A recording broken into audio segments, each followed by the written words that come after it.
I give you Nicholas Ward.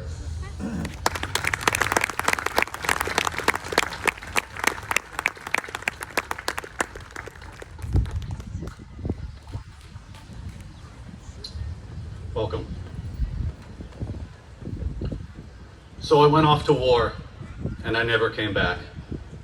I enlisted, I volunteered, I was drafted, I went.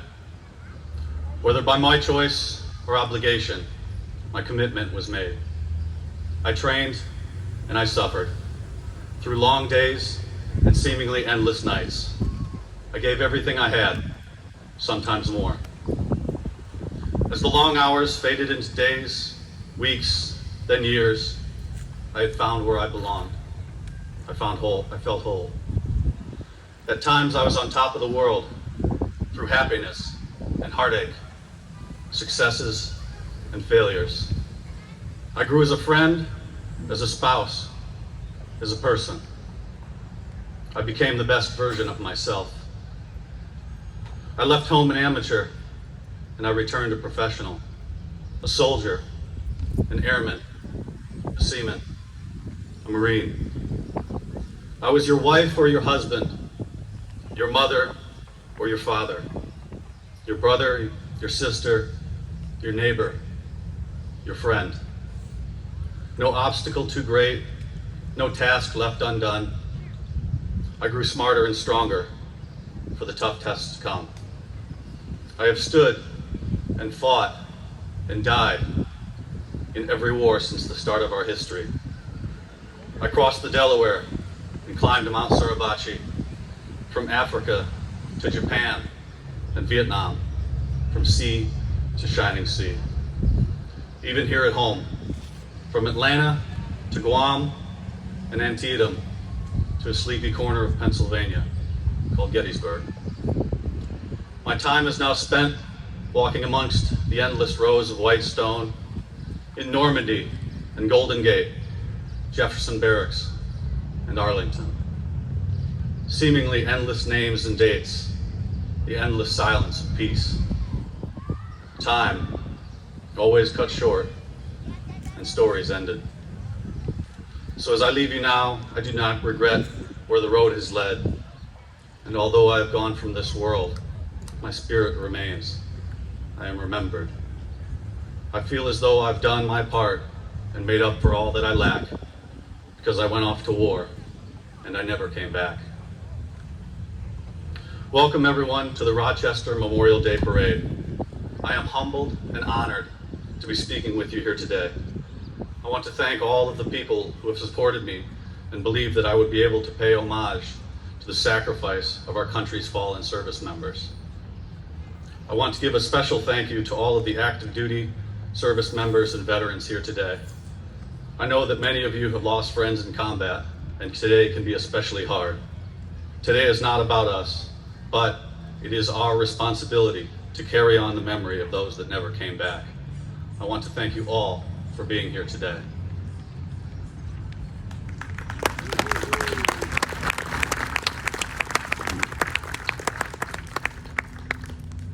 As residents of this great country, it is our duty as countrymen, our debt that we owe, to carry on this long tradition of remembrance.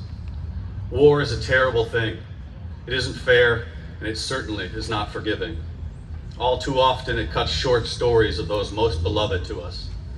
959,831 American service members have died either in combat or while deployed to a combat zone since the Revolutionary War. Unfortunately, some of my friends and teammates are among those honored dead. When a person is killed in combat, there's a different kind of sadness that goes along with it. I've thought about it often. There's a feeling of helplessness and grief that only comes with one of your closest compatriots meeting an untimely end. It is a hurt that never goes away. Some of the reason I think that we have Memorial Day celebrations such as this are to force that pause upon us, to get us to stop and to think, to reflect on the sacrifices of those who went off to fight and die for those they would never meet. If you've not had the chance, take some time and visit a national cemetery. Personally, I recommend Arlington. Have a walk amongst the rows of perfectly polished stone.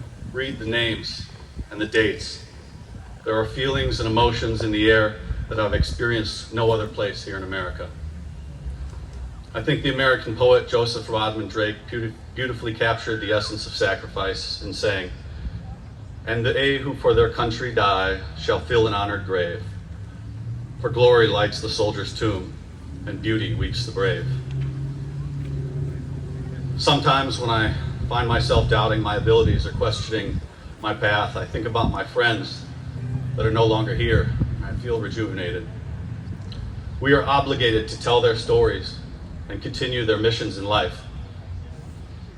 In the fitness community, there are these hero workouts that are usually written by the ones who served with the fallen, the most popular being written in honor of Lieutenant Michael Murphy, a Medal of Honor recipient. These workouts are brutal, and I always read the namesake's biography beforehand so that we can reflect and be motivated as to why we are putting ourselves through all of this strain. Activities like this carry on the story, and maybe it just gives a little bit more life to our fallen comrades. These public servants were us. They stepped up and answered the call when they were needed. They made the ultimate sacrifice. They are gone, and we are here left to remember them.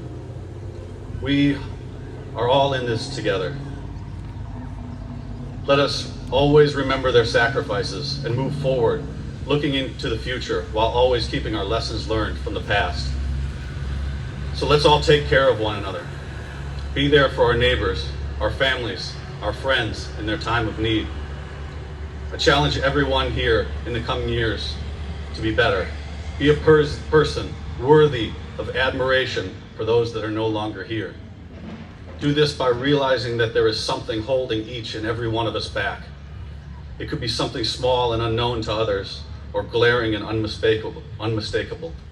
Whether it's drinking, diet, exercise, or sleep, or maybe it's just waking up a few minutes earlier to actually take the time to take care of yourself.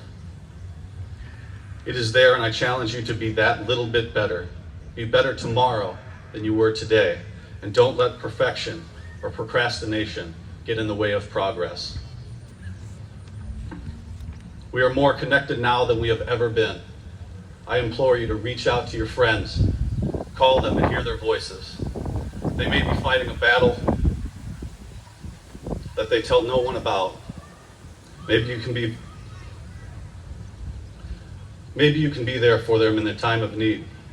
You never know when it may be the last. In memory of the service men and women who have given up their lives, who went off to war and never came back, so that we may have the opportunity to live our lives to the fullest, don't ever give up on climbing your Mount Everest. It has truly been an honor to speak to you here today. I offer a heartfelt thank you, and I will see you right back here next year.